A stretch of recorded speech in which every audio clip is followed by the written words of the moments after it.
Hi friends, நம்ம வீட்டிலையே ஹெல்த்தியாக அண்ட் டேஸ்டியாக நூடுல்ஸ் கோதுமை மாவு வச்சு நூடுல்ஸ் எப்படி செய்யலான்னு பார்க்கலாம். இது சின்ன குழந்தைங்களுக்கு ரொம்ப பிடிக்கும். நம்ம கடைகளில் நூடுல்ஸ் வாங்கி கொடுக்குறதுக்கு பதிலாக இப்படி வீட்டிலையே எப்போயாச்சும் செஞ்சு கொடுத்தா ஹெல்த்தியாகவும் இருக்கும், டேஸ்ட்டாகவும் இருக்கும். குழந்தைங்க விரும்பி சாப்பிடுவாங்க. இப்போது இதுக்கு தேவையான அளவு நான் கோதுமை மாவு எடுத்துருக்கேன். நீங்கள் வீட்டிலையே அரைச்ச கோதுமை மாவாக இருந்தால் எடுத்துக்கலாம். கோதுமை மாவு எடுத்துகிட்டு இது கூட தேவையான அளவு உப்பு போட்டுக்கலாம். உப்பு போட்ட பிறகு கொஞ்சமாக எண்ணெய் ஊற்றி இந்த மாவு கூட உப்பு எண்ணெயும் நல்லா கலக்கிற மாதிரி மிக்ஸ் பண்ணிக்கலாம்.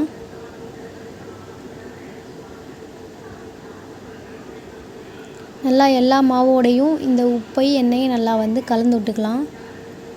அப்புறம் கொஞ்சம் கொஞ்சமாக தண்ணி ஊற்றி இந்த மாவை நல்லா பிசைஞ்சிக்கலாம்.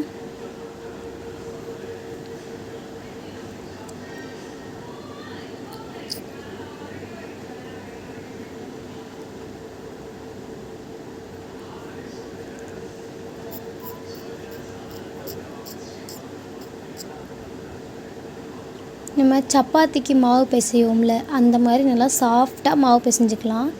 இந்த மாதிரி சாஃப்டாக இருக்கணும். பார்த்தாலே உங்களுக்கு தெரியும் மாவு எவ்வளோ சாஃப்டாக இருக்குன்னு. இதுக்கு மேலே இந்த மாவு காயாமல் இருக்க கொஞ்சமாக எண்ணெய் அப்ளை பண்ணிக்கலாம். அப்ளை பண்ணிட்டு இதை ஒரு அரை மணி நேரம் ஊற வச்சு எடுத்துக்கலாம். இப்போ இந்த மாவு நல்லா ஊறின பிறகு இந்த மாதிரி முறுக்கு குழலில் வச்சு புளியலாம். இப்போது அந்த முறுக்கு குழலில் வச்சு நம்ம ஃபில் பண்ண பிறகு அதுக்கு முன்னாடியே ஒரு பாத்திரத்தில் கொஞ்சமாக தண்ணி ஊற்றி அதில் தண்ணிக்குள்ளே கொஞ்சோண்டு உப்பு எண்ணெயும் போட்டு நல்லா கொதிக்க விட்ட பிறகு நம்ம முறுக்கு புளிகிற அச்சில், அது இடியாப்பம் புளிகிற அச்சிலே பெரிய அச்சா இருக்குல்ல, அதில் இந்த மாவை போட்டு நல்லா பிழிஞ்சிக்கலாம். கொஞ்சம் கஷ்டமாக தான் இருக்கும் பிழியும் போது. ஆனால் உங்களுக்கு பழகிரும். ஒரு 2-3 தடவை செஞ்சால் பழகிரும். நீங்கள் இதை வேறு மாதிரியும் செய்யலாம். இந்த சப்பாத்தி கட்டையில் போட்டு திரட்டி அதை சின்ன சின்னதாக நேராக வெட்டி அந்த மாதிரி நீங்கள் செய்யலாம்.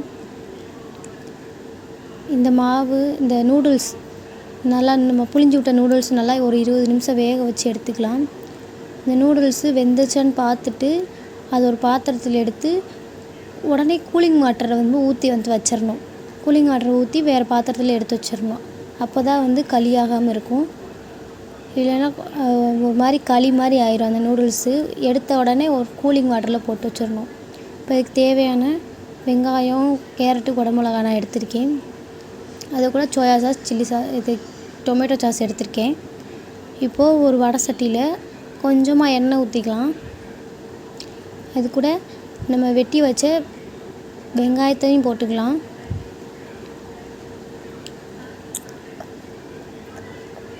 வெங்காயம் போட்டு நல்லா வதக்கிக்கலாம் வெங்காயத்தை.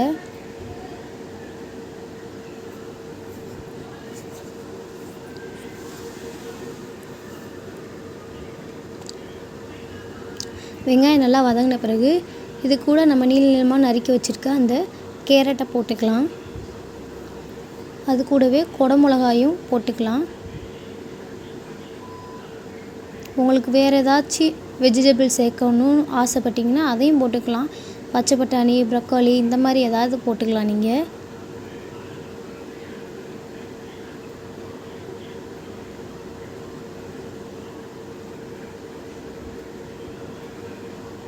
இதுக்கு இந்த காய்க்கு தேவையான உப்பு போட்டு நல்லா இந்த காயை நம்ம நல்லா வதக்கிக்கலாம்.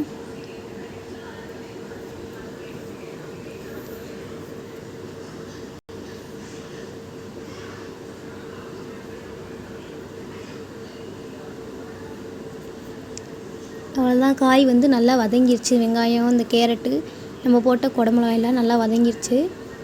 இப்போ இது கூட நம்ம ஒரு ஸ்பூனு மிளகாய் தூள் போட்டுக்கலாம். அது கூட கொஞ்சோண்டு நம்ம கரம் மசாலா ஒரு ஸ்பூன் போட்டுக்கலாம்.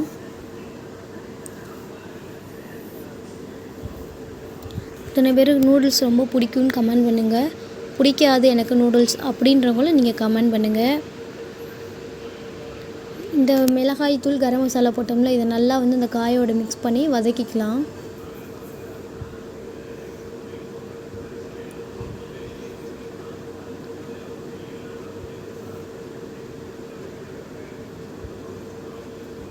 வீட்டில் இப்படி செஞ்சு கொடுத்தீங்கன்னா குழந்தைங்க வெளியே அவ்வளோக்கா வாங்குறத அவாய்ட் பண்ணுவாங்க. இப்போ இது கூட நம்ம சோயா சாஸ் ஊற்றிக்கலாம். கொஞ்சமாக சோயா சாஸ், அப்புறம் கொஞ்சமாக டொமேட்டோ கெச்சப். உங்களுக்கு இந்த சாஸ்லாம் விருப்பம் இல்லைன்னா நீங்கள் அவாய்ட் பண்ணிக்கலாம். உங்கள்கிட்ட வினிகர் இருந்தாலும் நீங்கள் அதை சேர்த்துக்கோங்க. என்கிட்ட இல்லை, அதனால் எனக்கு அது வேண்டாம். இப்போ இது கூட நம்ம மாவு பிசைஞ்சு பிழிஞ்சு வேக வச்ச அந்த நூடுல்ஸை நம்ம போட்டு நம்ம மிக்ஸ் பண்ணிக்கலாம். கீழேருந்து மேல்வாக்கில் அந்த வெங்காயம் அந்த இதெல்லாம் வந்து கலந்துக்கலாம்.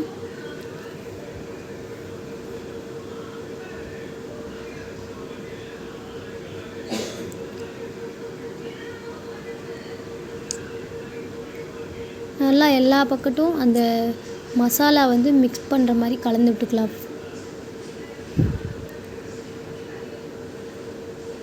இதை செஞ்சு பார்த்துட்டு நீங்கள் கமெண்டில் சொல்லுங்கள். நம்ம வீடியோ பிடிச்சிருந்தா இந்த சேனலை வந்து சப்ஸ்கிரைப் பண்ணுங்கள். நான் இப்போ தான் புதுசாக ஓப்பன் பண்ணியிருக்கேன் சேனலு. உங்களோட ஆதரவை எனக்கு தாங்க ஃப்ரெண்ட்ஸ்.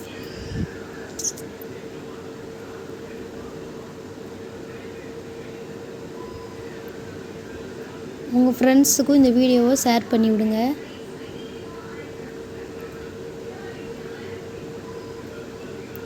அவ்வளோதான் ஃப்ரெண்ட்ஸ், வீட்டிலையே ஹெல்த்தியான